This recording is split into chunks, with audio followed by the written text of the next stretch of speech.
اعوذ باللہ من الشیطان الرجیم بسم اللہ الرحمن الرحیم ولا تحسبن الذين قتلوا في سبيل الله امواتا بل احیاء عند ربهم يرزقون صدق اللہ العظیم۔ محترم بزرگ اور دوستو، دینی اور ایمانی بھائیوں، اللہ رب العزت کا شکر ہے، اس کا کرم ہے کہ اس نے ہمیں نماز عشاء کی توفیق کے ساتھ ساتھ درس قرآن میں بیٹھنے کی توفیق بھی عطا فرمائی۔ آج ہم نے درس قرآن میں سورہ آل عمران کی ایک آیت تلاوت کی ہے، جس کا ترجمہ پہلے آپ کے سامنے پیش کیا جا رہا ہے اور پھر اس کے ضمن میں پوری تفسیر بیان کی جائے گی۔ وَلَا تَحْسَبَنَّ الَّذِينَ قُتِلُوا فِي سَبِيلِ اللَّهِ أَمْوَاتًا، کہ وہ لوگ جو اللہ کے راستے میں شہید کر دیے گئے ان کو تم مردہ شمار مت کرو۔ وَلَا تَحْسَبَنَّ الَّذِينَ، شمار مت کرو ان لوگوں کو جو اللہ کے راستے میں قتل کر دیے گئے، یعنی شہید کر دیے گئے، مردہ، امواتا مردہ، بل احیاء عند ربهم يرزقون، بلکہ وہ تو زندہ ہیں اور اپنے رب کے پاس روزی پاتے ہیں، روزی حاصل کرتے ہیں، یعنی کہ کھاتے پیتے ہیں۔ تو زندہ شخص کو مردہ کہنا غلط بات ہے، یہ اس کا ترجمہ ہے۔ یہ آیت ہم نے اس لیے لی ہے، واقعہ کربلا اس سے بڑا میچ کرتا ہے، اور شہادت امام حسین رضی اللہ تعالی عنہ نے دین کے خاطر اللہ کے راستے میں جہاد کیا اور پھر وہ شہید کر دیے گئے۔ تو ہم نے مناسب سمجھا کہ آج درس قرآن میں پورا واقعہ آپ کے سامنے، کربلا کا کیا واقعہ ہے، سیدنا امام حسین رضی اللہ تعالی عنہ کی شہادت کا واقعہ کیا ہے، اس کو ہم قرآن کی حدیث میں، قرآن و حدیث کی روشنی سے جانیں گے، تاکہ ہمارے سامنے صحیح بات معلوم ہو سکے کہ واقعہ اصل میں کیا تھا۔ تو یہ سورہ آل عمران کی چھوٹی سی مختصراً چند باتیں آپ کے ذہن میں آ جانی چاہیے۔ سورہ آل عمران کی یہ 169ویں آیت آج آپ کے سامنے تلاوت کی گئی ہے۔ سورہ آل عمران تیسری بڑی سورت کہلائی جاتی ہے قرآن کی۔ سورہ بقرہ ہے، سورہ نساء ہے، اور تیسرے نمبر پر سورہ آل عمران ہے، جو بڑی صورتوں میں شامل ہے۔ تقریباً 1.25 پارے کی یہ صورت ہے۔ تیسرے سے چوتھے پارے تک اس کی صورت کا خاتمہ ہے، تیسرے پارے سے شروع ہے۔ ترتیب قرآنی کے اعتبار سے یہ تیسرے نمبر پر ہے، تیسری صورت ہے، اور ترتیب نزولی کے اعتبار سے 34ویں نمبر پر ہے۔ اس میں 200 آیتیں ہیں اور اس کے اندر جو ہے بہت سے پیغامات ہیں، احکامات ہیں۔ یہ صورت مدنی ہے اور مدنی صورت میں بہت سے احکامات نازل کیے گئے ہیں۔ اس ضمناً باتیں آپ کے ذہن میں ہم نے اس لیے ڈال دی کہ یہ اس صورت کی ایک آیت کو ہم نے لیا ہے۔ اب یہاں سے ہم آپ کے سامنے یہ بات رکھنا چاہتے ہیں کہ سب سے پہلے تاریخ اسلام کے ان ورقوں کو، ان پنوں کو، اتہاس کے ان کہہ سکتے ہیں کہ صفحوں کو تلاش کیا جائے جس کے اندر ہمیں سلطنت اسلامیہ کی روح ملتی ہے۔ آپ کو یاد ہوگا اور بہت اچھے سے یاد ہوگا کہ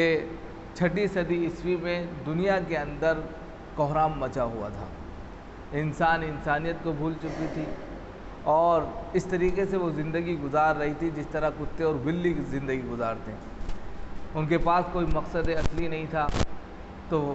بطحا کی وادیوں سے جناب محمد رسول اللہ صلی اللہ علیہ وسلم کی بعثت کا سورج طلوع ہوا اور آپ صلی اللہ علیہ وآلہ وسلم نبوت کا چراغ لے کر دنیا انسانیت کے سامنے آئے اور اس کی روشنی میں، اس کی ہدایت میں لوگوں کو سیدھا راستہ دکھایا، اور قرآن کریم کی دولت سے لوگوں کو اور بھٹکے ہوئے کو پھر سے ایک ایسا سبق پڑھایا کہ ان کو رہتی دنیا تک یہ یاد رہا کہ دنیا میں آنے کا مقصد صرف کھانا پینا، مستی کرنا نہیں ہے، بلکہ یہاں تو آزمائش کے لیے بھیجا جاتا ہے۔ یہاں اچھے کرم کرو گے، اچھے کام کرو گے تو دنیا میں بھی نیک نامی ہوگی اور دنیا میں بھی کامیاب ہوں گے، اور آخرت جو اس کے بعد کی ہمیشہ کی جگہ ہے وہاں پر اس سے بڑی جنت آپ کو ملے گی۔ یہ اسلام نے کانسیپٹ پیش کیا، اس کے لیے بہت محنت کی گئی، اس کے لیے جناب محمد رسول اللہ صلی اللہ علیہ وسلم کی 13 سالہ زندگی مکی اور 10 سالہ زندگی مدنی پوری کی پوری تگ و دو میں گزری، اور اس طرح 23 سال کے عرصے میں پورے کے پورے عالم کے اندر اسلام پھیلتا پھولتا چلا گیا۔ اب جناب محمد رسول اللہ میں مختصراً بتاتا جا رہا ہوں ہسٹری کو، بیک گراؤنڈ کو، اس کے پس منظر کو، تاکہ حضرت امام حسین تک پہنچ سکے، ورنہ وقت بہت لمبا ہے تاریخ بیان کرتے کرتے۔ تو جناب محمد رسول اللہ صلی اللہ علیہ وسلم جب اس دنیا سے پردہ فرما گئے، وما محمد الا رسول قد خلت من قبلہ الرسل افإن مات، یعنی محمد صلی اللہ علیہ وسلم صرف ایک رسول ہیں اور اس سے پہلے بھی بہت سے رسول آئے اور چلے گئے، لہذا اس آیت کے بعد میں آپ کا اس دنیا سے جانا طے ہو گیا تھا کہ اب محمد صلی اللہ علیہ وسلم اس دنیا سے یعنی کہ پردہ فرما گئے، انتقال کر گئے۔ اب اس کے بعد خلافت کی جو باغ ڈور تھی وہ کس طریقے سے آئی، اب حکومت کیسے چلے، اب کس طریقے سے جو نظام چل رہا تھا اور اسلام کا جو ایک فنڈامنٹلز لوگوں کے سامنے بیٹھ گیا تھا وہ کس طریقے سے اب آگے لاگو کیا جائے۔ تو اس کے لیے سب سے پہلے خلافت راشدہ کی بنیاد پڑتی ہے،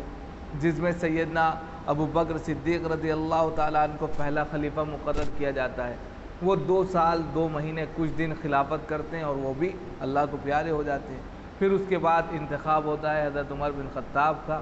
حضرت عمر فاروق رضی اللہ تعالیٰ عنہ کا، جو تقریباً جو ہے 10 سے 11 سال کی حکومت کرتے ہیں۔ پھر ان کے بعد انتخاب ہوتا ہے امیر المومنین سیدنا عثمان غنی رضی اللہ تعالیٰ عنہ کا،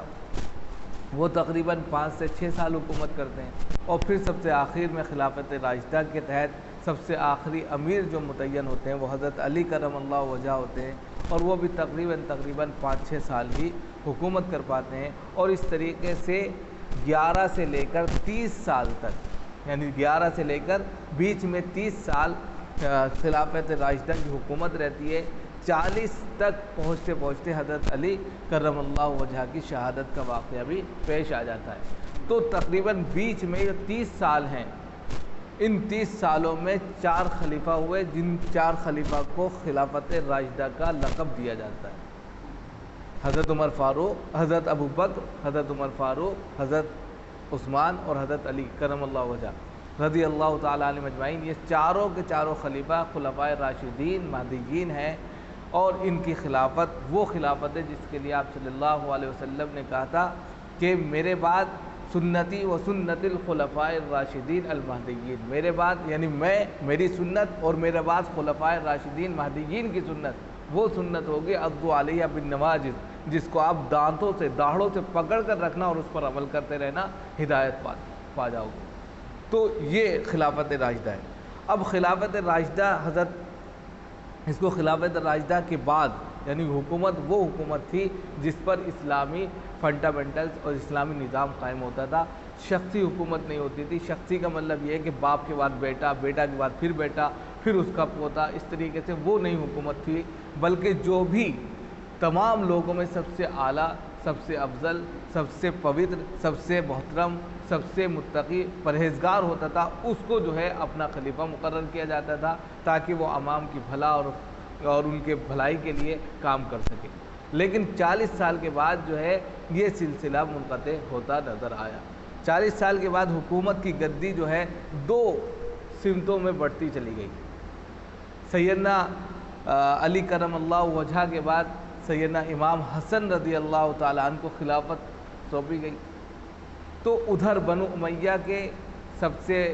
کہہ سکتے ہیں کہ طاقتور بادشاہ اور حاکم سیدنا امیر معاویہ رضی اللہ تعالیٰ عنہ نے بھی اپنی حکومت کا اعلان کر دیا۔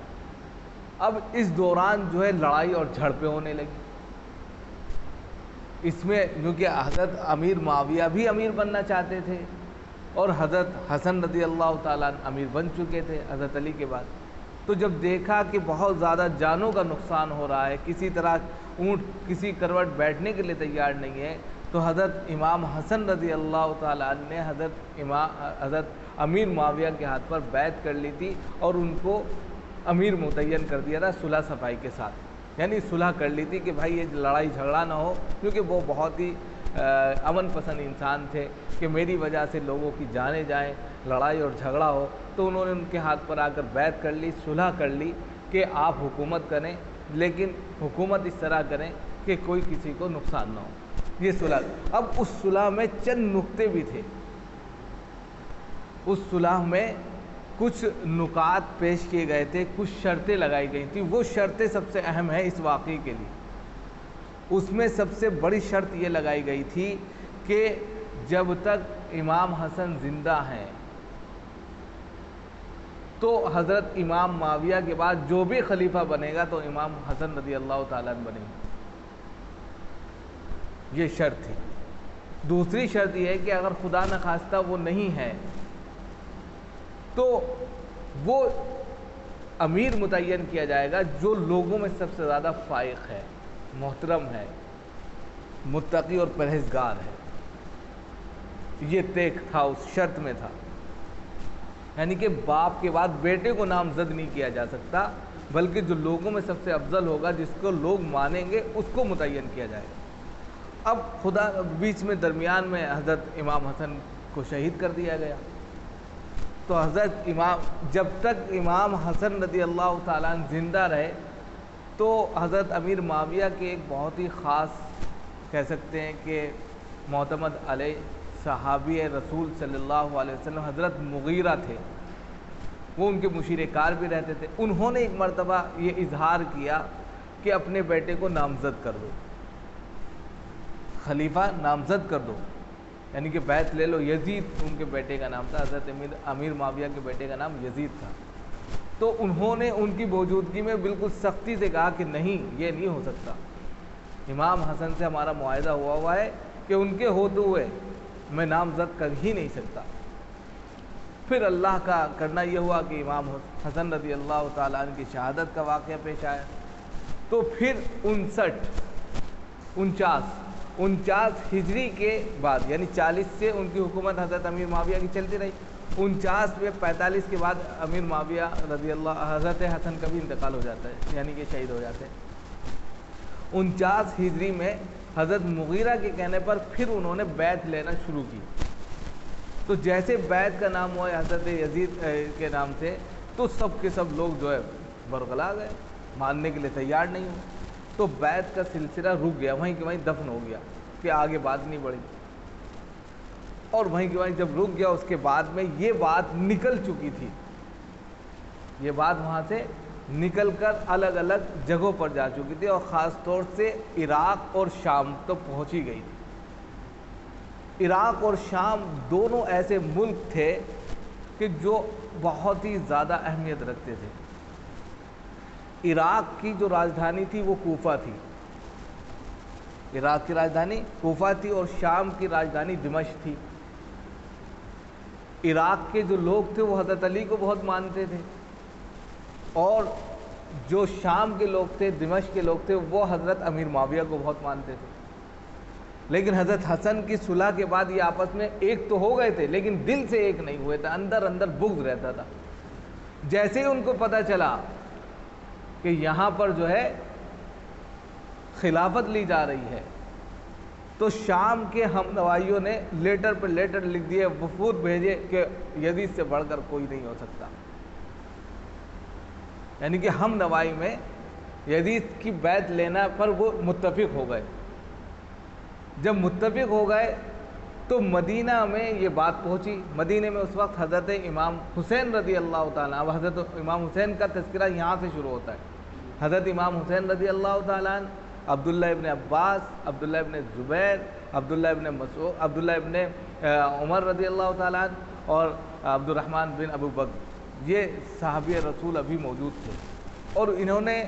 پورے کلی طور پر نگلیکٹ کیا کہ ہم یزید سے بیعت نہیں لیں گے کسی بھی طریقے۔ تو وہاں پر ولید اس وقت گورنر تھے مروان کی جانب سے، تو عبداللہ ابن زبیر کو اور حضرت امام حسین رضی اللہ تعالیٰ عنہ کو ولید نے یعنی گھیر لیا اور کہا کہ بیعت لے لیجئے۔ اب یہ بیعت سیکنڈ نمبر پر 56 ہجری میں ہو رہی ہے. 56 ہجری میں یہ بیعت کا سلسلہ پھر دوبارہ سے شروع ہوا، اور حضرت امیر معاویہ آخری سٹیج پر تھے، ابھی حیات تھے، لیکن پھر سے یہ سلسلہ شروع ہو گیا تھا. اب اس کے بعد جو ہے حضرت امام حسین رضی اللہ تعالیٰ نے کہا کہ ہم بیعت لے لیں گے، ہمیں تھوڑا سا موقع دیا جائے. ولید جو وہاں کے گورنر تھے انہوں نے کہا ٹھیک ہے.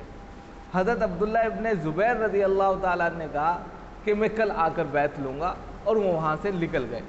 اور جب وہ نکل گئے تو پھر وہ ہاتھ نہیں آئے، اور وہ حجاز یعنی مکہ کی سرزمین میں پہنچ گئے. جب ادھر بات جو ہے پتہ چلی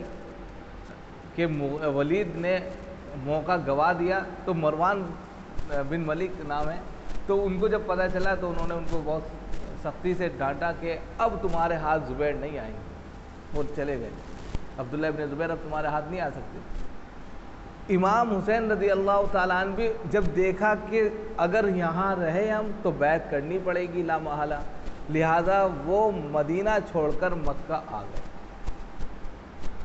اور مکہ آنے کے بعد شیب ابی طالب میں جہاں حضرت محمد صلی اللہ علیہ وسلم نے 3 سال گزارے تھے، اس میں جا کر انہوں نے قیام کیا شیب ابی طالب. اب یہاں جیسے ہی یہ پہنچتے ہیں تو ہم نے ابھی آپ کو بتایا کہ شام کے لوگوں نے جب یہ سنا کہ حضرت امیر معاویہ یزید کے نام کی بیعت لے رہے ہیں، لہٰذا انہوں نے خطوط لکھے، کیونکہ وہ ان کے ہمنوا تھے، وفود بھیجے کہ ان سے بڑا کوئی ہمیں نظر نہیں آتا جو حکومت چلا سکتا ہو، یہ ساری چیزیں کر سکتا ہو. اب اس کے بعد میں یہی چیز، کیونکہ ہم نے بتایا عراق اور دمشق، عراق کی راجدھانی کون تھی؟ دمشق تھی، کوفہ تھی، اور کوفہ کے جو لوگ تھے اور عراق کے جو لوگ تھے وہ حضرت علی کو بہت مانتے تھے. انہوں نے سارے خطوط جو ہے حضرت امام حسین کو لکھ دیے. ان کو یہ بات پتہ چلی کہ یزید کو کنڈم کر دیا، اس لیے اندر کا جو بغض ان کا آپس کا تھا وہ باہر آ گیا یہاں سے. انہوں نے یہ کھیل کھیلا کہ ہم حضرت امام حسین رضی اللہ تعالیٰ عنہ کو اپنا امیر متعین کر لیں گے، اور انہوں نے اس کے لیے ان کو 1-2 نہیں بلکہ 500 کے قریب خط لکھے اور کہا کہ آپ امیر المومنین ہیں، آپ ہمیں آ جائیے. ہم نے کبھی حضرت امیر معاویہ کی حکومت کو تسلیم ہی نہیں کیا، ان کا بیعت ہی نہیں کیے، بس وہ حکومت کر رہے تو کر رہے. ہم اور آپ کے والد سے ہمارے پرانے تعلقات ہیں، آپ جانتے ہیں. ہم آپ کو امیر المومنین منتخب کرنا چاہتے ہیں، آپ تشریف لے آئے کوفہ، جو عراق کی راجدھانی تھی. اور پھر انہوں نے وفود بھی بھیجے، چند لوگوں کو بھیجا کہ آپ آ جائیے، آپ آ جائیے. سب لوگ جانتے تھے کہ حضرت علی کی جو شہادت کے واقعے میں جو سب سے بڑا رول تھا انہی عراقی کوفہ کے لوگوں کا تھا، اس لیے وہ اس چیز سے ڈر رہے تھے کہیں یہ غداری نہ کریں، کیونکہ شیعان علی وہیں سے پیدا ہوئے تھے. لہٰذا انہوں نے مسلم بن عقیل جو آپ کے چچا زاد بھائی تھے ان کو روانہ کر دیا. حضرت امام حسین رضی اللہ تعالیٰ عنہ نے مکہ سے وہاں کی واقعے کی تحقیق کو مکمل کرنے کے لیے کہ واقعی میں وہ لوگ ہم کو امیر ماننا چاہتے ہیں نہیں، اور حضرت امام حسین رضی اللہ تعالیٰ عنہ اس لیے زیادہ کوشش کر رہے تھے کہ ایک ایسے شخص کو امیر نہ متعین کیا جائے اور اس سے شخصی حکومت کو نہ ڈالا جائے جس سے اسلام کی بدنامی ہو. تو انہوں نے مسلم بن عقیل رضی اللہ تعالیٰ عنہ جو کہ آپ کے چچا بھائی تھے کوفہ روانہ کر دیا. اب یہ جیسے ہی کوفہ پہنچتے ہیں تو ہانی بن عروہ کے گھر قیام کرتے ہیں. ہانی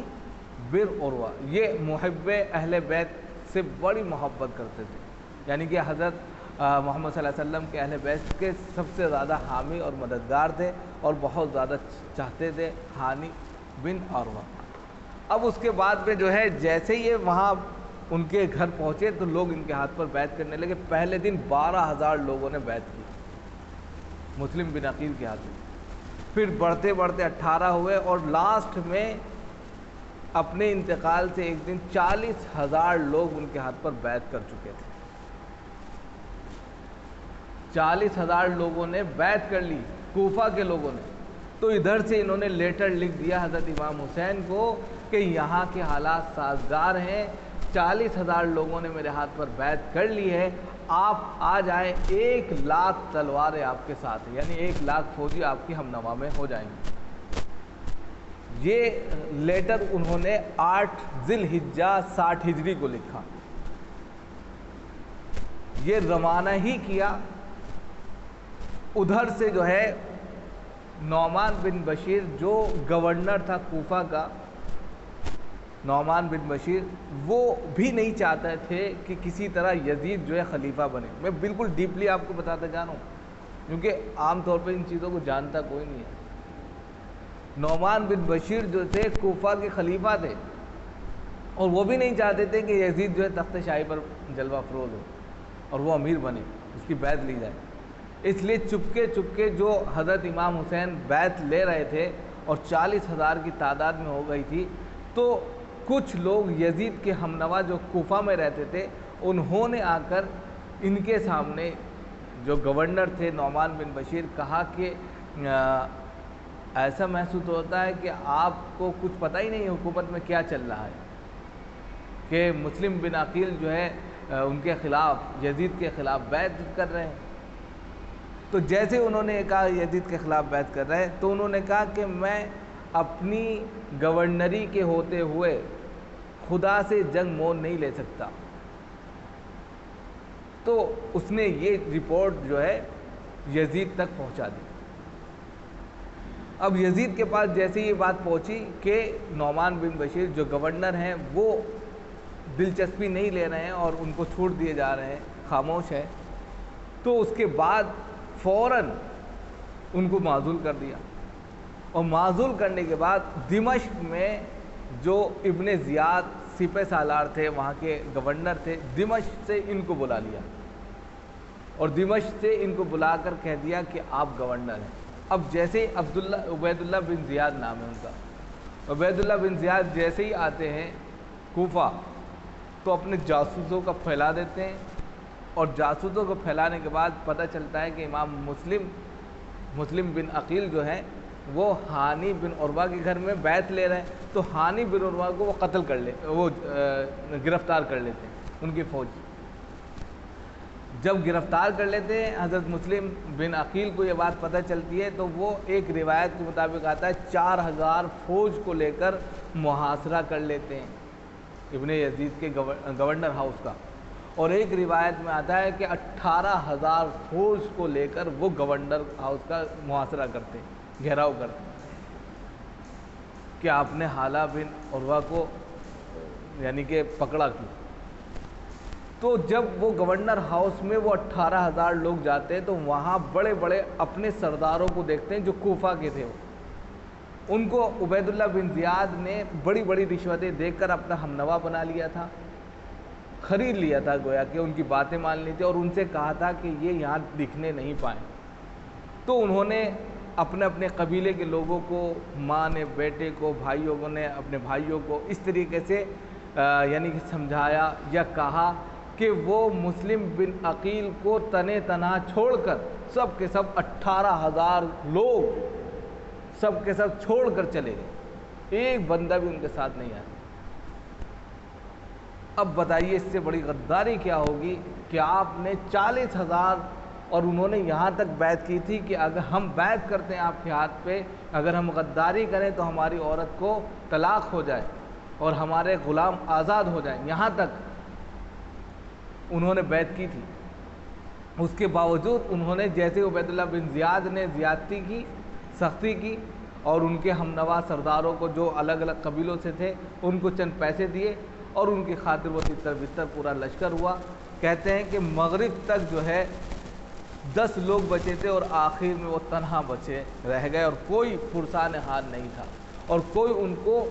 راستہ تک بتانے والا نہیں تھا۔ ایک عورت تھی، اور وہ عورت ان کو جان نہیں رہی تھی۔ جب یہ بہت ہی پریشان حال تھے تو ان سے کہا، کیونکہ صبح سے بھوکے پیاسے رہے ہوں گے انڈے پر سے، تو اس عورت نے ان کو گھر بلایا، گھر بلا کر کھانا کھلایا۔ اس کے لڑکے نے مارے رشوت کے پیسہ لینے کے انعام کے عبید اللہ بن زیاد کی فوج کو خبر کر دی میرے گھر میں ہے، وہیں پر ان کو گرفتار کر لیا۔ مسلم بن عقیل کو، لیکن مسلم بن عقیل کو جیسے ہی گرفتار کیا تو یہ تلوار چھوٹ کے باہر آ گئے۔ تو اس وقت عبید اللہ بن زیاد نے 4000 فوجیوں پر مشتمل ایک دستہ بھیجا، جس کی گورنری یعنی جس کی سپہ سالاری، جس کی کمانڈری جو کر رہے تھے وہ عمرو بن سعد تھے، اور ایک روایت میں عمر بن سعد بھی آتا ہے۔ تو عمر بن سعد جب کر رہے تھے تو انہوں نے جنگ کی، اور ایک میں آتا ہے کہ محمد بن اشعث تھے۔ تو روایت میں الگ الگ پورے چیزیں دی گئی ہیں، ہو سکتا ہے کہ وہ دونوں ہی ہوں۔ تو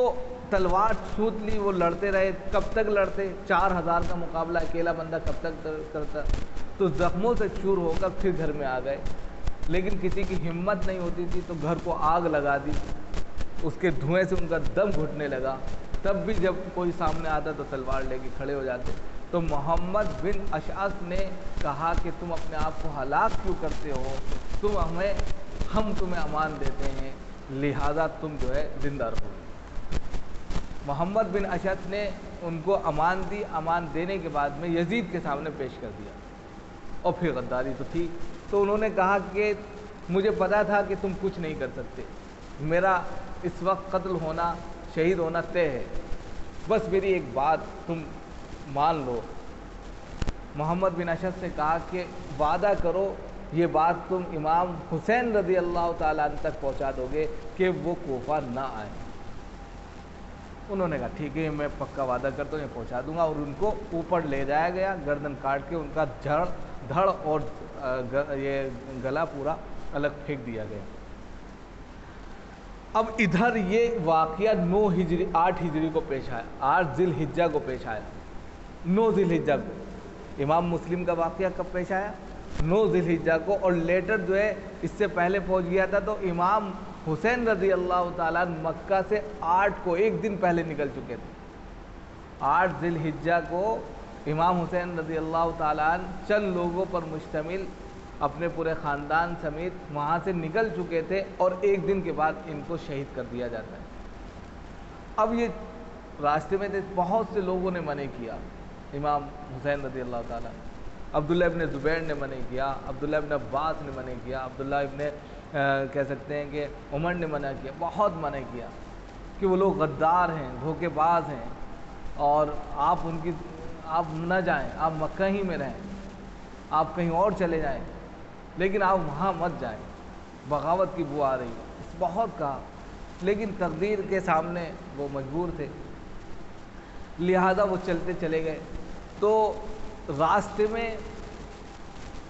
امیر معاویہ رضی اللہ تعالیٰ یعنی کہ خلافت اموی خاندان کا ایک شاعر ملا، جس کا نام فرزدق تھا۔ اس نے کہا کہ کوفہ والوں کے دل تو تمہارے ساتھ ہیں، لیکن تلواریں ابن زیاد کے ساتھ ہیں، مت جائیے۔ جبکہ وہ انہی کا آدمی تھا، تو یہ ان کا ماتھا ٹھنکا۔ یہ تھوڑا سا اور آگے گئے تو محمد بن اشعث کا سپہ سالار، جس سے امام مسلم نے یہ وعدہ لیا تھا کہ تم امام حسین رضی اللہ تعالیٰ عنہ تک یہ بات پہنچا دینا کہ وہ کوفہ نہ آئے، وہ مل گیا، اور اس نے امام مسلم رضی اللہ تعالیٰ عنہ کی پوری کیفیت بیان کی کہ اس طریقے سے ان کو مار دیا گیا، اور انہوں نے یہ میسیج دیا ہے اب یہ واپس لوٹنا چاہیں۔ اب امام حسین رضی اللہ تعالیٰ عنہ واپس لوٹنا چاہتے تھے کہ ہم واپس چلے جائیں، لیکن امام حسین رضی اللہ تعالیٰ عنہ کے ساتھ امام مسلم کے بھی خاندان کے لوگ تھے۔ انہوں نے کہا کہ ہم مسلم نہیں ہیں تو ہم کیسے جائیں، قصاص لیں گے، ہم جنگ کریں گے۔ اس میں 2 پوائنٹ تھے، ایک تو یہ تھا کہ امام حسین رضی اللہ تعالیٰ عنہ کو کوفہ کے لوگ جب خود دیکھیں گے بنفس نفسی، ہو سکتا ہے کہ وہ ان کا ایمان جوش مارے اور وہ ان کے ساتھ آ کر غداری نہ کریں اور وہ ان کا ساتھ دیں۔ دوسرے، کوفہ ایک ایسی پٹی پر تھا جہاں سے شام اور عراق اور ایران وغیرہ کی تمام شاہراہ گزرتی تھی، اور جو منڈی جو ہو سکتی ہے تجارت کی وہ وہاں سے گزرتی تھی، تو اس سے بڑا کام لیا جا سکتا تھا۔ تو انہوں نے سوچا کہ اگر وہ علاقہ ضبط میں آ گیا تو اسلامی حکومت کو قائم کرنے اور اسلام کو پھیلانے کا ایک اچھا موقع مل سکتا ہے، اس لالچ میں انہوں نے کہا کہ چلتے ہیں، آگے بڑھے جیسے تو کربلا آ گیا۔ اب یہاں پر کربلا کے میدان پہ انہوں نے اپنا پڑاؤ ڈال دیا۔ اب کربلا کے میدان پہ جب پڑاؤ ڈالا تو کوفہ سے خبریں آئیں، تو کوفہ سے خبریں آنا شروع ہوئیں کہ وہاں اب ابن زیاد نے جو ہے پانی جہاں سے آتا تھا وہ پانی بند کر دیا اور کئی چیزیں ہوئیں۔ تو ابن زیاد نے 4000 لوگوں پر فوجی دستہ حضرت امام حسین رضی اللہ تعالیٰ عنہ کے تعاقب میں بھیجا، یعنی کہ کربلا کے میدان میں بھیجا اور کہا کہ آپ بیعت کر لیجئے۔ اب یہاں پر عمرو بن سعد نام کا جو اس وقت ابن زیاد کی طرف سے سپہ سالار متعین کر کے بھیجا گیا تھا، اس کے سامنے حضرت امام حسین رضی اللہ تعالیٰ عنہ نے 3 باتیں رکھی، 3 شرطیں رکھی کہ ہم کو جانے دو، ہم جہاں سے آئے ہیں وہاں واپس چلے جائیں گے۔ دوسری بات، ہم کو جانے دو اور ہم کسی اور سرحد میں چلے جائیں گے، ترک چلے جائیں گے، فلاں فلاں جگہ چلے جائیں گے۔ تیسری بات رکھی، ہم کو چھوڑ دو، ہم یزید سے جا کر خود بات کر لیں گے، خود بیعت کر لیں گے۔ یہ بات ان کے سمجھ میں آئی اور نرم پڑ گئے۔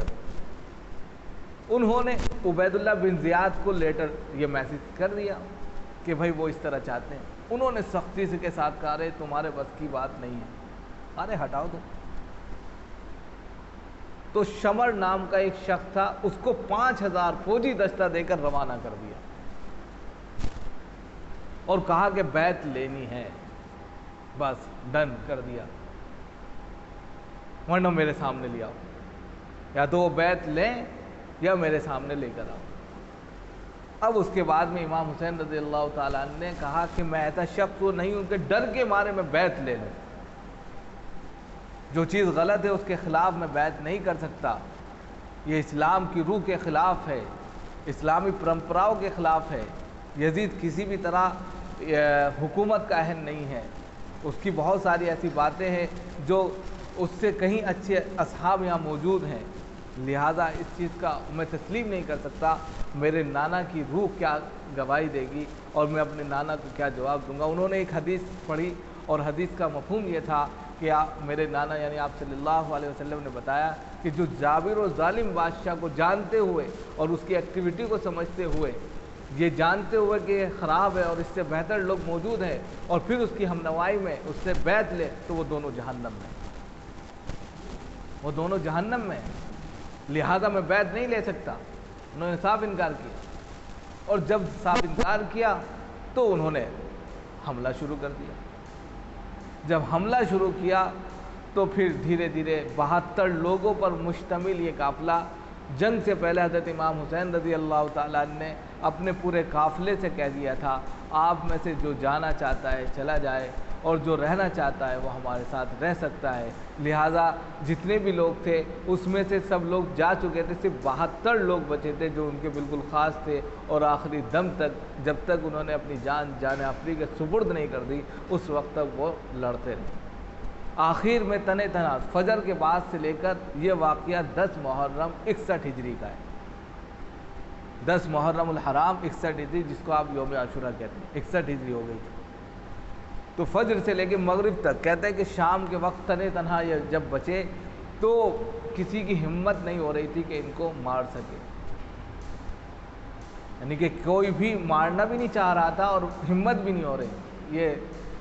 بہت دیر تک۔ پھر شمر نام کا جو اس وقت ہوا تھا، اس نے اپنے کئی فوجیوں کو کہا کہ کرو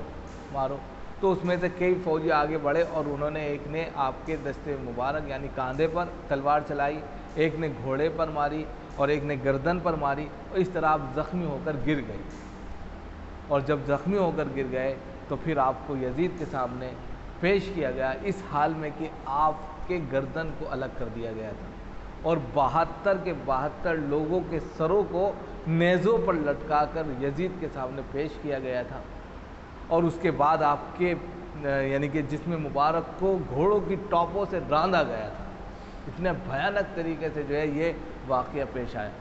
کہ نواز رسول کے ساتھ میں یہ صرف وہ دین کے خاطر، ایمان کے خاطر، اسلام کے خاطر، اس کی تعلیمات کے خاطر وہ صرف اتنا کہہ رہے تھے کہ وہ اس کے اہل نہیں ہیں، بلکہ اس سے زیادہ اچھے لوگ موجود ہیں، وہ ہمارے سامنے آ کر بات کریں، ان کی بات نہیں سنی جا رہی تھی۔ اور یہ تمام کے تمام لوگ جو 40,000 اور 1,00,000 تک ان کا ساتھ دینے کے لیے تیار تھے اور جو ان کو بلا رہے تھے، وہی لوگ اس فوج میں کھڑے ہو کر ان کو جو ہے